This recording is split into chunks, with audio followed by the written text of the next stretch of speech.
Pada tahun 2020, aku adalah seorang pemimpin gereja. Aku melihat beberapa saudara-saudari menulis beberapa artikel kesaksian pengalaman yang bagus, dan aku iri pada mereka. Namun, aku menganggap bahwa menulis artikel-artikel tersebut tidak terlalu penting. Aku selalu berpikir bahwa hanya orang tertentu dengan kualitas dan keterampilan menulis yang dapat menulis artikel-artikel bagus. Kualitasku buruk, dan pemahamanku tentang kebenaran masih dangkal. Bagiku, menulis artikel hanya membuang-buang waktu. Dan sebaiknya, aku menggunakan waktu itu untuk melaksanakan lebih banyak pekerjaan. Jika aku tidak melaksanakan pekerjaan dengan baik, aku akan terlihat seperti tidak memiliki rasa tanggung jawab.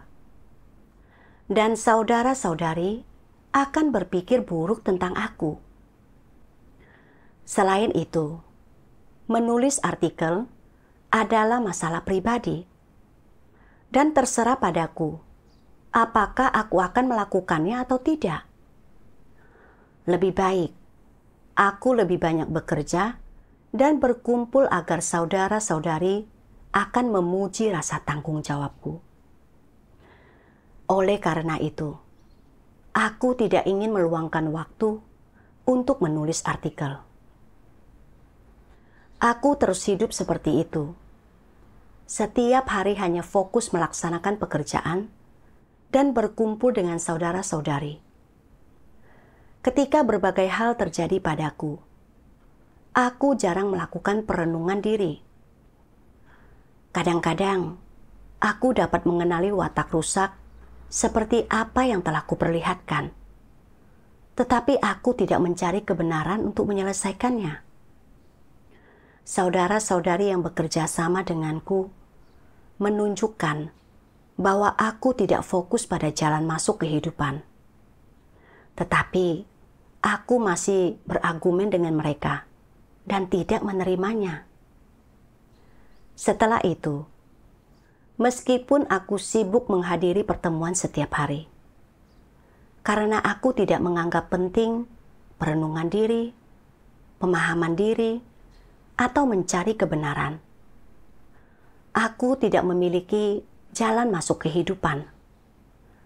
Dan selama pertemuan, aku hanya bisa menyampaikan beberapa doktrin atau kata-kata nasihat dan dorongan, tetapi tidak mampu menyelesaikan masalah yang nyata.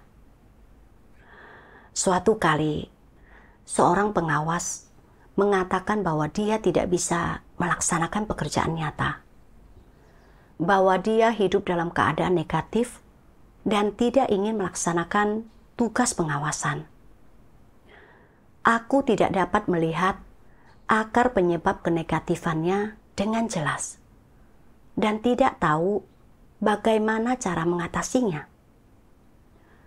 Hal itu baru teratasi ketika saudari yang bekerja sama denganku pergi bersekutu dengannya di kemudian hari. Saat itu, aku tidak merenungkan keadaanku dan masih berpikir bahwa pergi ke sana kemari dan lebih banyak berkumpul berarti bahwa aku memiliki rasa tanggung jawab. Setelah beberapa waktu, hatiku menjadi kosong dan aku tidak mendapatkan keuntungan apapun. Suatu kali, seorang saudari bertanya kepadaku, apakah aku telah menulis artikel kesaksian pengalaman. Dia bersekutu denganku, mengatakan bahwa menulis artikel dapat mendorong kita untuk menenangkan hati dan mencari kebenaran, mencapai jalan masuk kehidupan. Kemudian, aku membaca sebuah bagian firman Tuhan yang mengubah sikapku terhadap penulisan artikel kesaksian. Tuhan Yang Maha Kuasa berfirman, "Apa yang telah engkau semua terima, bukan hanya kebenaranku, jalanku, dan hidupku, melainkan juga penglihatan dan wahyu yang lebih hebat daripada penglihatan dan wahyu Yohanes. Engkau semua memahami jauh lebih banyak misteri dan juga telah melihat wajah asliku. Engkau semua telah menerima lebih banyak penghakimanku dan mengetahui lebih banyak tentang watak benarku. Jadi, meskipun engkau semua dilahirkan pada akhir zaman, pemahamanmu adalah pemahaman mereka yang lahir sebelumnya dan di masa yang lampau. Dan engkau juga telah mengalami hal-hal dari zaman sekarang. Dan semua ini dilakukan olehku secara pribadi. Apa yang kuminta darimu tidaklah berlebihan, karena aku telah memberimu begitu banyak, dan engkau semua telah melihat banyak hal dalam diriku. Oleh karena itu, aku memintamu untuk memberikan kesaksian tentangku bagi orang-orang kudus di masa yang lampau. Dan inilah satu-satunya keinginan hatiku." Dalam kurun waktu beberapa tahun percaya kepada Tuhan, aku mulai memahami beberapa kebenaran, memperoleh pengetahuan tentang watakku yang rusak, dan mengubah pandanganku tentang beberapa hal. Ini adalah hasil pekerjaan Tuhan dalam diriku. Dengan menulis tentang apa yang telah kuperoleh, itu berarti aku bersaksi tentang Tuhan. Itu adalah tanggung jawabku, juga tugasku. Aku harus memperlakukannya sebagai kewajiban yang sejalan dengan maksud Tuhan. Namun, aku tidak pernah menganggap menulis kesaksian pengalaman sebagai suatu kewajiban. Sebaliknya, aku menganggapnya sebagai suatu pilihan dan memandangnya dengan sikap yang sangat acuh tak acuh. Aku sama sekali tidak proaktif. Aku telah mengalami pekerjaan Tuhan. Jika aku tidak menuliskan pengalamanku dan bersaksi tentang Tuhan, berarti aku menutupi kasih karunia serta berkat-Nya, dan aku tidak memiliki hati nurani dan nalar. Setelah itu, aku mulai tersadar bahwa keenggananku untuk menulis artikel pengalaman dan bersaksi tentang Tuhan adalah perwujudan dari tidak mencintai kebenaran. Pada saat itu, aku memikirkan satu bagian firman Tuhan yang kemudian kubuka dan kubaca. Tuhan Yang Maha Kuasa berfirman, "Keadaan yang paling terlihat dari orang yang muak akan kebenaran adalah mereka tidak tertarik akan kebenaran dan hal-hal positif. Mereka bahkan merasa menolak dan membencinya, dan mereka terutama senang mengikuti tren. Di dalam hatinya, mereka tidak menerima hal-hal yang Tuhan kasihi dan apa yang Tuhan tuntut untuk manusia lakukan. Sebaliknya, mereka meremehkan dan bersikap acuh tak acuh terhadap hal-hal itu. Dan bahkan ada orang-orang yang sering memandang rendah standar dan prinsip yang Tuhan tuntut dari manusia. Di dalam hatinya, mereka menolak hal-hal positif dan selalu merasa menentang, melawan, dan sangat jijik terhadapnya. Inilah perwujudan utama yang diperlihatkan orang yang muak akan kebenaran. Ada banyak orang yang percaya kepada Tuhan, yang senang bekerja baginya, dan menyibukkan diri dengan penuh semangat baginya.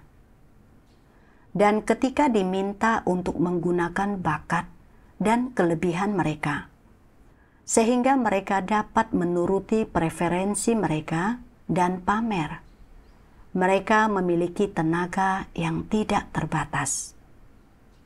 Namun, jika engkau menyuruh mereka untuk menerapkan kebenaran dan bertindak berdasarkan prinsip-prinsip kebenaran, mereka langsung tidak bertenaga dan tidak lagi bersemangat. Jika mereka tidak diperbolehkan untuk pamer, mereka menjadi lesu dan tidak bersemangat. Mengapa mereka bertenaga untuk pamer? Dan mengapa mereka tidak bertenaga untuk menerapkan kebenaran? Apa masalahnya di sini? Semua orang senang menonjolkan diri. Mereka semua mendambakan kemuliaan yang kosong. Semua orang memiliki tenaga yang tiada habisnya untuk percaya kepada Tuhan demi memperoleh berkat dan upah. Lalu, mengapa mereka menjadi lesu? Mengapa mereka tidak bersemangat ketika diminta untuk menerapkan kebenaran dan memberontak terhadap daging? Mengapa hal seperti ini terjadi? Ini membuktikan bahwa hati manusia telah tercemar. Kepercayaan mereka kepada Tuhan sepenuhnya untuk mendapatkan berkat. Sederhananya, mereka percaya kepada Tuhan agar dapat masuk ke dalam kerajaan surga. Tanpa berkat atau manfaat untuk dikejar, manusia menjadi lesu, tidak bersemangat, dan tidak antusias. Semua ini disebabkan oleh watak yang rusak, yaitu watak muak akan kebenaran.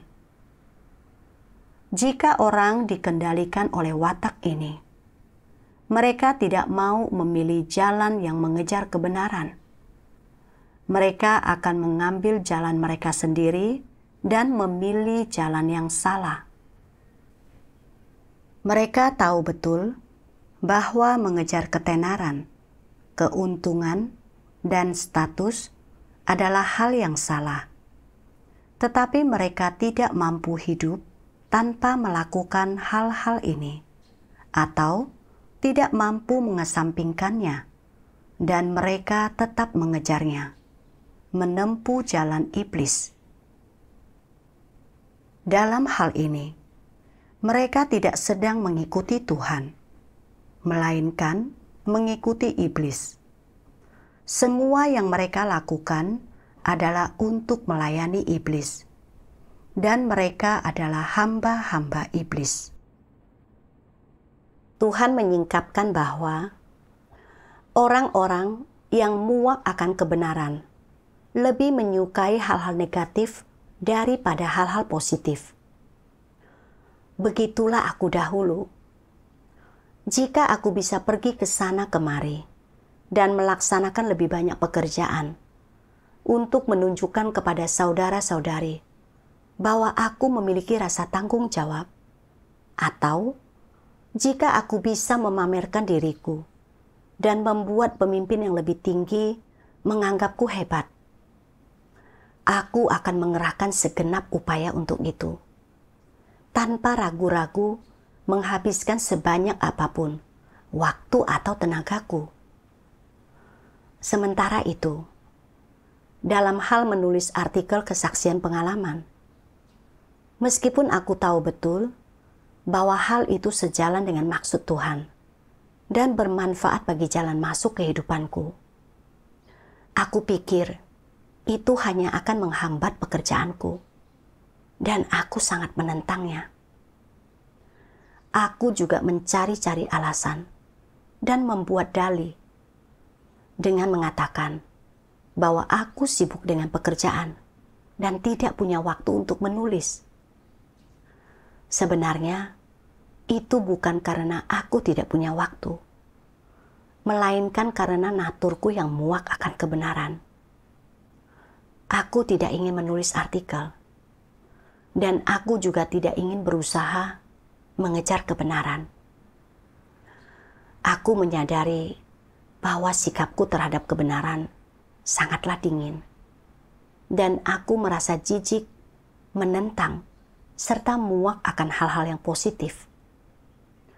Aku menempuh jalan yang salah, yang bertentangan dengan tuntutan Tuhan. Memahami hal ini, aku merasa takut, dan aku ingin berbalik arah dan berubah. Aku juga merenung dan memahami bahwa keenggananku untuk menulis artikel dipengaruhi oleh pandanganku yang keliru. Aku berpikir bahwa aku bukan penulis yang terampil dan tidak bisa menulis artikel kesaksian yang baik. Setelah aku pikirkan kembali, ternyata itu adalah pandangan yang keliru. Ketika menulis artikel, tidaklah penting seberapa bagusnya seseorang sebagai penulis. Seseorang tidak dapat menulis artikel kesaksian yang baik hanya karena dia menggunakan bahasa yang berbunga-bunga. Yang penting adalah apakah seseorang memiliki pengalaman dan pemahaman yang nyata. Tanpa pengalaman, seseorang hanya dapat menulis doktrin kosong, terlepas dari kemampuan menulisnya. Dengan memahami hal ini, mentalitasku sedikit berubah, dan aku datang ke hadirat Tuhan dan berdoa kepadanya. Tuhan, aku selalu mementingkan kesibukan lahiriah dan melaksanakan pekerjaan. Dan aku belum datang ke hadapan-Mu untuk merenungkan firman-Mu dengan tenang. Aku telah membuang begitu banyak waktu dengan tidak mengejar kebenaran. Mulai sekarang, aku bersedia menenangkan diri di hadapan-Mu dan mencari kebenaran serta menyelesaikan masalah. Kemudian, aku membaca lebih banyak firman Tuhan. Mengenai pekerjaan, manusia percaya bahwa bekerja berarti sangat sibuk melakukan banyak hal bagi Tuhan, berkhotbah di mana-mana, dan mengorbankan diri bagi Dia. Meskipun keyakinan ini benar, ini terlalu sepihak. Hal yang Tuhan minta dari manusia bukanlah sekadar sibuk melakukan banyak hal baginya. Lebih dari hal itu, pekerjaan ini berkaitan dengan pelayanan dan pembekalan di dalam roh. Banyak saudara-saudari, bahkan setelah pengalaman selama bertahun-tahun, belum pernah memikirkan tentang bekerja bagi Tuhan. Karena pekerjaan yang dibayangkan manusia tidak sesuai dengan apa yang Tuhan minta. Oleh karena itu, manusia tidak tertarik sama sekali dengan masalah pekerjaan. Dan inilah justru alasan mengapa jalan masuk manusia juga sangat sepihak. Engkau semua harus memulai jalan masukmu dengan bekerja bagi Tuhan, sehingga engkau semua dapat mengalami semua aspek pengalaman dengan lebih baik. Inilah yang harus engkau masuki. Pekerjaan bukan mengacu pada sibuk melakukan banyak hal bagi Tuhan, tetapi mengacu pada apakah hidup manusia dan hal yang manusia jalani mampu memberikan kenikmatan kepada Tuhan. Pekerjaan mengacu pada orang-orang yang menggunakan pengabdian mereka kepada Tuhan dan pengenalan mereka akan Tuhan untuk bersaksi tentang Tuhan dan melayani manusia. Inilah tanggung jawab manusia, dan inilah yang harus dipahami oleh semua manusia. Bisa dikatakan bahwa jalan masukmu adalah pekerjaanmu, dan hal yang berusaha untuk engkau semua masuki selama melakukan pekerjaan bagi Tuhan. Mengalami pekerjaan Tuhan bukan hanya berarti bahwa engkau tahu cara makan dan minum firman-Nya. Yang lebih penting, engkau harus tahu bagaimana memberikan kesaksian tentang Tuhan dan mampu melayani Tuhan, serta mampu melayani dan membekali manusia. Inilah yang dimaksud dengan pekerjaan, dan inilah juga jalan masukmu. Inilah yang harus dicapai oleh setiap orang. Ada banyak orang yang hanya berfokus menyibukkan diri melakukan banyak hal bagi Tuhan dan berkhotbah di mana-mana, tetapi mengabaikan pengalaman pribadi mereka dan melalaikan jalan masuk mereka ke dalam kehidupan rohani. Inilah yang telah menyebabkan mereka yang melayani Tuhan menjadi mereka yang menentang Tuhan. Setelah membaca firman Tuhan, aku mengerti bahwa seseorang harus memiliki pengalaman hidup untuk benar-benar melaksanakan pekerjaan gereja. Hanya ketika orang mempersekutukan kebenaran dan menyelesaikan masalah nyata, barulah mereka melaksanakan pekerjaan nyata. Dan hanya ketika mereka membuahkan hasil dalam pekerjaan mereka, barulah mereka benar-benar melaksanakan tugas mereka. Di masa lalu, aku percaya jika aku pergi ke sana kemari dan lebih banyak berkumpul dengan saudara-saudari, itu berarti aku sedang melaksanakan pekerjaan nyata. Itu adalah pandangan yang salah, yang sama sekali tidak sesuai dengan firman Tuhan.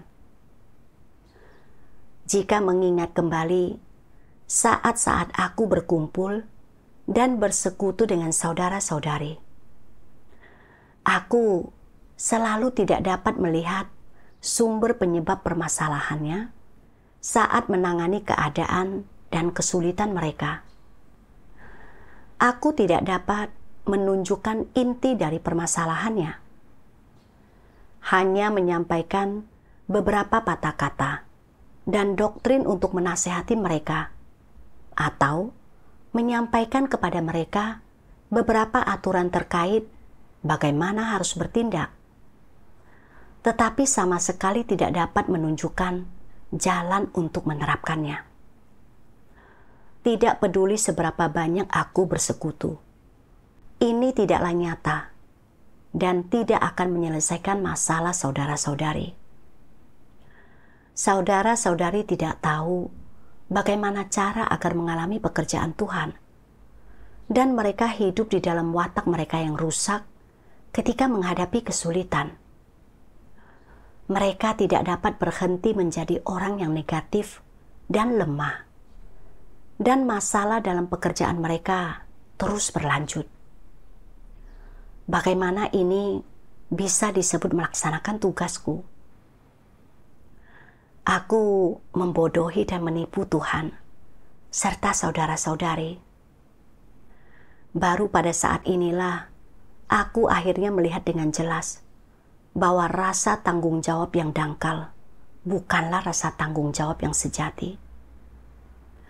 Bekerja dan lebih banyak pergi ke sana kemari tidak berarti bahwa seseorang sedang melaksanakan tugasnya dengan setia, apalagi melaksanakan pekerjaan nyata. Memiliki rasa tanggung jawab yang sejati terhadap tugasnya tidak berarti pergi ke sana kemari. Sebaliknya, itu berarti bekal rohani dalam kehidupan. berfokus pada mengalami pekerjaan Tuhan dalam tugas seseorang dan mencari kebenaran ketika sesuatu terjadi, serta mencoba mengenali kekurangan seseorang dan menemukan prinsip-prinsip penerapannya. Kemudian, menggunakan pengetahuan berdasarkan pengalamannya untuk mengatasi kesulitan dan masalah nyata saudara-saudari. Hanya dengan cara inilah, seseorang dapat memperoleh hasil yang baik dalam tugasnya. Dan hanya inilah yang membangun dan bermanfaat bagi jalan masuk kehidupan orang lain. Aku juga mulai memahami bahwa menulis artikel kesaksian pengalaman dapat mendorongku untuk menenangkan hatiku, merenungkan firman Tuhan, dan merenungkan diri. Hanya jika aku memahami lebih banyak kebenaran dan memperoleh pengetahuan tentang watakku yang rusak, sambil belajar bagaimana cara mengatasinya, aku akan dapat melihat dengan jelas dan mengatasi keadaan serta masalah saudara-saudari. Untuk melaksanakan tugasku dengan baik, aku harus mementingkan jalan masuk kehidupan. Dan menulis artikel adalah jalan yang sangat baik untuk mengejar kebenaran. Terutama sebagai seorang pemimpin, aku harus lebih fokus mengejar kebenaran dan berinisiatif menulis artikel kesaksian tentang Tuhan. Hanya dengan demikian, aku dapat melaksanakan tugasku dengan baik. Memahami bahwa menulis artikel kesaksian bukanlah sesuatu yang sifatnya pilihan. Aku tidak punya alasan untuk tidak menulisnya. Aku teringat akan bagian lain dari firman Tuhan. Sebanyak apapun jemaat yang dimiliki sebuah gereja, pemimpin adalah kepalanya. Jadi, peran apa yang dimainkan pemimpin ini di antara para jemaat? Mereka memimpin semua umat pilihan Tuhan di gereja. Jadi, apa pengaruh mereka terhadap seluruh jemaat? Jika pemimpin ini menempuh jalan yang salah, semua orang di gereja akan mengikuti mereka menempuh jalan yang salah, yang akan berdampak besar pada umat pilihan Tuhan di gereja. Misalnya Paulus, dia memimpin banyak gereja yang dirintisnya dan umat pilihan Tuhan. Ketika Paulus tersesat, gereja-gereja dan umat pilihan Tuhan yang dipimpinnya juga tersesat. Jadi, ketika pemimpin mengikuti jalannya sendiri, mereka bukan satu-satunya yang terkena dampaknya. Gereja-gereja dan umat pilihan Tuhan yang mereka pimpin juga terkena dampaknya. Jika seorang pemimpin adalah orang yang tepat, orang yang sedang berjalan di jalan yang benar dan mengejar serta menerapkan kebenaran, orang-orang yang dipimpinnya akan makan dan minum firman Tuhan dengan benar dan mengejar kebenaran dengan benar. Dan pada saat yang sama, pengalaman hidup dan kemajuan pribadi pemimpin tersebut akan selalu terlihat oleh orang lain dan akan memengaruhi orang lain. Jadi, jalan yang benar seperti apa yang harus ditempuh seorang pemimpin? Pemimpin harus mampu menuntun orang lain untuk memahami kebenaran dan masuk ke dalam kebenaran, dan memimpin orang lain ke hadapan Tuhan. Dengan membaca firman Tuhan itu, aku benar-benar memahami secara mendalam bahwa sebagai seorang pemimpin dan pekerja, jalan yang kutempuh sangatlah penting. Jika aku tidak fokus mengejar kebenaran dalam tugasku dan hanya berusaha agar orang-orang menganggapku hebat, bergegas ke sana kemari, dan menyibukkan diri demi reputasi dan status, serta mengandalkan kecerdasan dan karunia-karunia yang kumiliki untuk bekerja dan berkhotbah, saudara-saudari yang kupimpin juga tidak akan mementingkan jalan masuk kehidupan dan hanya akan hidup dalam keadaan melaksanakan pekerjaan. Sebagai seorang pemimpin, tidak memiliki jalan masuk kehidupan bukan hanya masalah pribadi. Itu juga akan memengaruhi dan membahayakan kehidupan banyak saudara-saudari. Memahami hal ini, aku merasa menyesal dan bersedih. Dan aku berdoa kepada Tuhan. Tuhan, aku tidak mengejar kebenaran. Dan aku menempuh jalan yang salah. Aku telah lalai dan gagal dalam pekerjaanku sebagai pemimpin. Aku berutang kepada saudara-saudari. Dan aku malu dengan caraku menangani amanat-Mu. Tuhan, aku bersedia untuk berubah. Tolong bimbinglah aku untuk menempuh jalan menuju kebenaran. Setelah itu, aku bersekutu dengan saudara-saudari tentang maksud Tuhan dan juga tentang pengalaman dan pemahamanku sendiri. Kemudian, keadaan saudara-saudari mengalami peningkatan. Beberapa dari mereka mulai merenungkan diri dan berusaha mengenal diri mereka sendiri ketika mereka mengalami masalah dan kesulitan dalam tugas mereka. Belajar menemukan jalan dari firman Tuhan dan tidak hidup dalam keadaan negatif. Mereka secara bertahap memperoleh hasil dalam tugas mereka. Melihat hasil seperti itu, aku merasa bahwa ini adalah pekerjaan dan tuntunan Roh Kudus, bahwa ini adalah hasil dari penerapan yang sesuai dengan firman Tuhan. Aku juga mulai memahami bahwa jika seseorang ingin melaksanakan tugasnya dengan baik, berfokus mengejar kebenaran, dan mendapatkan jalan masuk kehidupan sangatlah penting. Sejak saat itu, aku mulai mementingkan pencarian kebenaran. Setiap kali aku mengalami dan memahami sesuatu, aku akan berlatih menulis tentang hal itu. Belakangan, aku menulis beberapa artikel kesaksian pengalaman dan merasa bahwa aku telah memperoleh manfaatnya.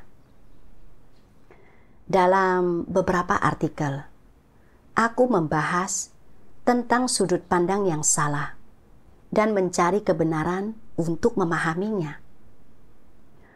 Ketika aku menenangkan diri di hadapan Tuhan dan merenungkan firman-Nya, aku dapat memahami apa yang salah dengan pandangan yang keliru ini. Pada saat yang sama, aku dapat dengan jelas melihat bahwa pandangan yang keliru ini menghalangiku untuk menerapkan kebenaran, dan ini memengaruhi pekerjaan. Dalam artikel lain, aku merenungkan diri tentang watak rusak yang telah kuperlihatkan sehubungan dengan suatu masalah tertentu dari apa yang disingkapkan oleh firman Tuhan. Aku menyadari bahwa aku egois dan tercela, serta tidak hidup seperti manusia sejati. Dan aku merasa telah dirusak terlalu parah oleh iblis. Selain itu, di masa lalu, aku tidak berfokus pada jalan masuk kehidupan dan tidak dapat menyelesaikan masalah saudara-saudari. Namun, setelah aku berlatih menulis artikel selama beberapa waktu, aku perlahan-lahan mulai memahami beberapa kebenaran. Ada beberapa masalah yang dapat kulihat dengan lebih jelas, dan itu bermanfaat bagi saudara-saudari ketika aku bersekutu tentang mereka. Setelah merenungkan sikapku terhadap penulisan artikel kesaksian, aku menyadari bahwa aku bukanlah orang yang mengejar kebenaran, bahwa aku tidak mementingkan jalan masuk kehidupanku, dan bahwa aku memiliki banyak pandangan salah yang menghalangiku untuk mengejar kebenaran. Semua ini membuatku hanya berfokus pada pekerjaan saat melaksanakan tugasku, dan aku menempuh jalan berjerih payah. Dengan melakukan ini, aku tidak akan mendapatkan kebenaran, betapapun tampak sibuknya aku. Aku juga mulai memahami apa artinya melaksanakan tugas dengan sungguh-sungguh, dan bagaimana cara berlatih agar memiliki rasa tanggung jawab yang sesungguhnya dalam tugasku. Aku juga memahami bahwa menulis artikel kesaksian pengalaman adalah jalan yang sangat baik untuk mengejar kebenaran. Semua hal yang sekarang kupahami dan kuperoleh adalah berkat pekerjaan dan bimbingan Tuhan.